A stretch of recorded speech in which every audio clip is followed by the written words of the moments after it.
What's up? It's Kris Krohn. I'm your mentor, and today we're talking about how you become financially free. And if you want to be financially free, there is this one little rule, this one little trick that if you have, it's gonna change your world. Wow.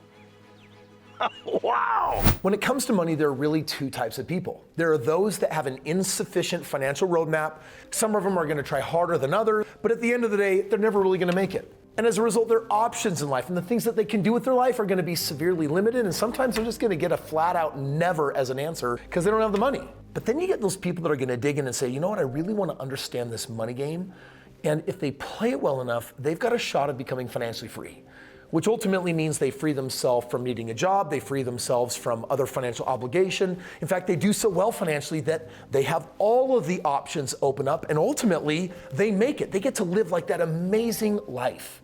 My question for you is, which camp are you on track to fall into? Because if you want a stronger shot at becoming financially free, you've got to learn this one rule. Ravioli, ravioli, give me the formuoli. Warren Buffett is famous for saying that if you don't learn how to make money while you sleep, you're gonna work until you die. And that, I think, it's a lot of people thinking about this game of financial freedom, but it kind of feels elusive, right? Like, well, what really is it? Financial freedom is obtained when your passive income exceeds the expenses of your ideal life. Let's break that down. First of all, what is passive income? Well, it's not a W-2 job. Like, if I have to show up, trade time, and then get paid, that's not passive. Passive is, I put my money into something and then I don't put time into it, but money keeps coming back to me. It is an income that's passive. And when you have enough of it where it doesn't exceed your current expenses, but the expenses of your ideal life, that's when you'd say, oh, you're totally financially free. Like, you're pretty much living the lifestyle that you want, and you have this magical money that just shows up every month, so you don't have to put time to get it. You don't need more money to get it. It's just showing up. You are financially free. Here's what Forbes says. In essence, financial freedom is about being in control of your finances and your life choices. It's about finding yourself in a financial position where you don't need to work unless you want to. And I think that's a really good definition too, because Forbes is assuming that it's like, well, you've already chosen your current lifestyle, and if you have enough passive income that you don't have to work, then you're good, right? Now, here's the crazy thing. I didn't get into real estate because I wanted real estate. I did it as a tool to basically make extra money, and it just basically made sense to me. It really added up. And the only reason why I looked for this in the first place is because society had actually already given me a plan. It's just that I didn't like the plan. You know what I mean, right? The plan, society's game plan? I have a plan. You just have to trust me. Now, society has a game plan for you, and your parents and your teachers and your community were pretty much probably advocating for it. And they're like, 3 steps, bro. Step 1 is you gotta earn a degree. You gotta get good grades, you gotta go to college, and what that's gonna do is it's gonna assure you a job in the workforce that pays you pretty well. The second step is, oh, well, for the American dream, you're supposed to then buy a house, right? And then also put your money in the stock market through like 401ks and IRAs, like everyone kind of does that. And then the third and final step is someday you retire, like 40 years later, you magically have enough money despite never earning more than single-digit ROIs. Like your 401k over the last 20 years has been averaging 4.2%. Your IRA, 6%. Your blended average across all your retirement vehicles, probably around 6%. And you're like, everyone else is doing it, so this is a smart thing to do, right? Well, if we take a look at the stats of where people are at in society, 62% of people currently live paycheck to paycheck. And more importantly, when you get to the end of their savings journey and you say, well, where are they at 65 years old? On average, they have $254,000 between their 401k and their IRA. On average, they're living off of $85,000 a year. And so you're like, well, wait a second, $250,000, and if I'm spending $85,000 a year, that's pretty much like 3 years worth of money, and then I run out. So I spent 40 years preparing for retirement, but then I only have money for 3 years. Something is very, very wrong. I don't think you have the facilities for that, big man. Well, this game plan doesn't make sense. Like, talk to your parents, talk to your grandparents, and just kind of ask, did they retire rich? Did they retire poor? Were they able to maintain their same standard of living once they retired, or did they have to drop it dramatically like most of them do? Well, I've been telling you in this video that there's one thing that you need to know how to calculate. It's one little simple thing that's actually going to give you a monster clue of whether you are on the right track towards financial freedom or if you're off track and you're headed for financial destruction. And for you to be able to do this, you need to understand this nomenclature, ROI. It stands for return on investment. It's kind of like I just said, a 401k has an ROI, an annual return of 4.2%. Or we could say that an IRA has a return of 6%. Really, it's a financial ratio that is used to measure investment performance. And the reason why you're going to need this is because you're going to quickly learn that when you put your money into 401ks and IRAs in the S&P, they're generally producing between 4 and 8%. These are all single-digit returns, because 4% is one digit. It's not 40%, which is a double digit, right? These single digits, the question is, will they actually, during my 40-year working life, grow, compound enough to get me where I want to go?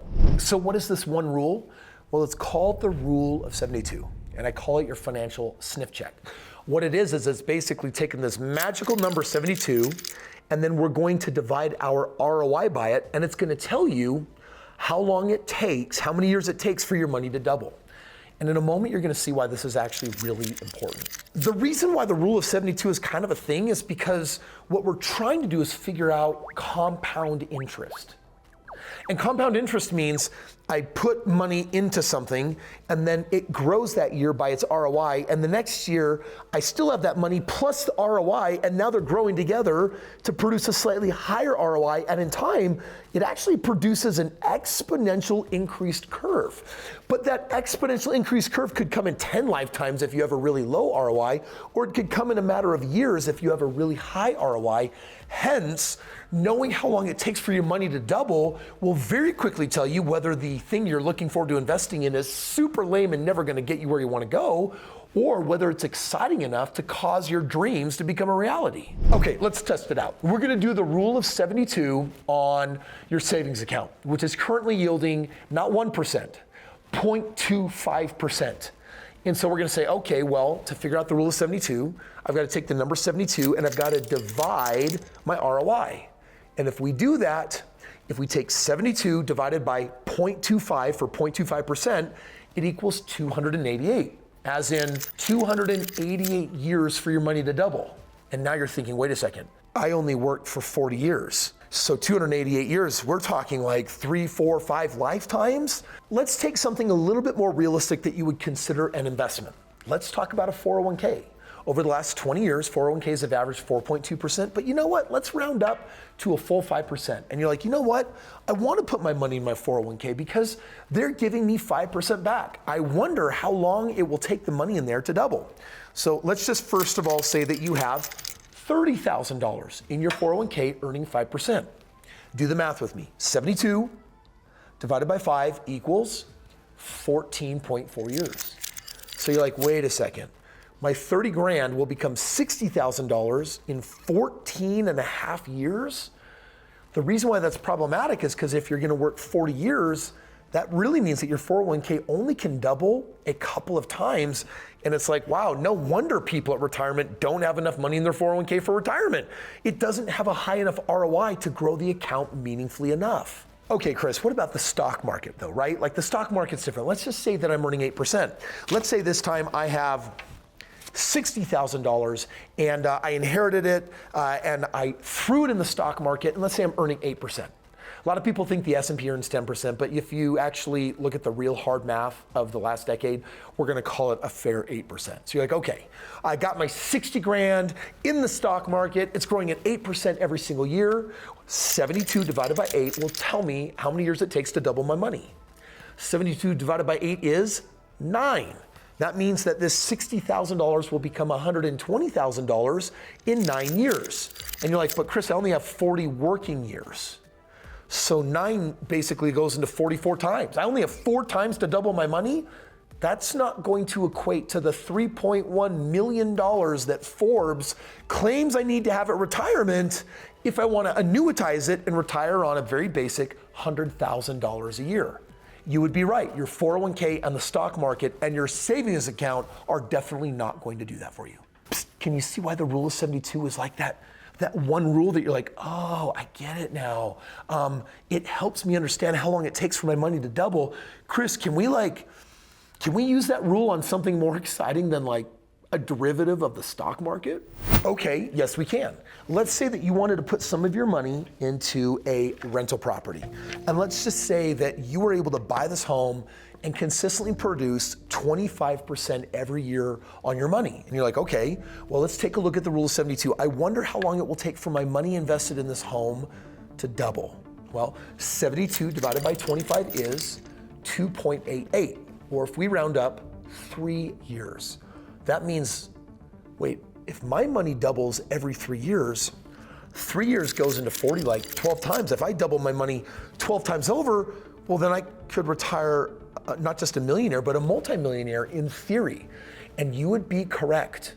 And the lesson of the day is actually very simple.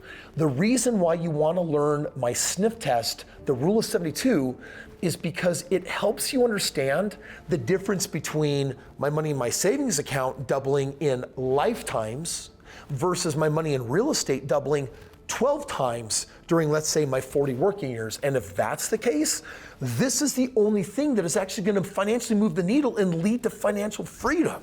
The rule of 72 is so cool. It makes the difference on what I will invest in and what I won't invest in. Because if I invest in low ROI stuff, I may never get where I want to go. If my ROI is safe enough and high enough, I could get there in this lifetime or maybe even a heck of a lot sooner.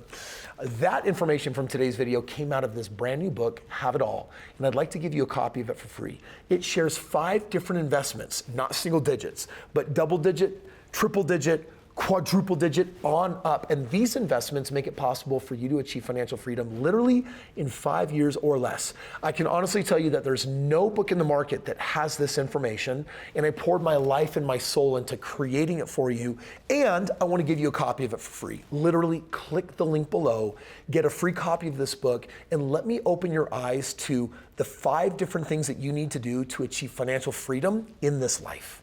Well, I'll tell you what, I hope I've turned you on to the idea of real estate, or maybe you're excited thinking, man, how do I actually produce that 25% ROI? Well, I made a video for you sharing with you the 5 essential tips right here that you need to produce those ROIs. Let me show you how to crush it.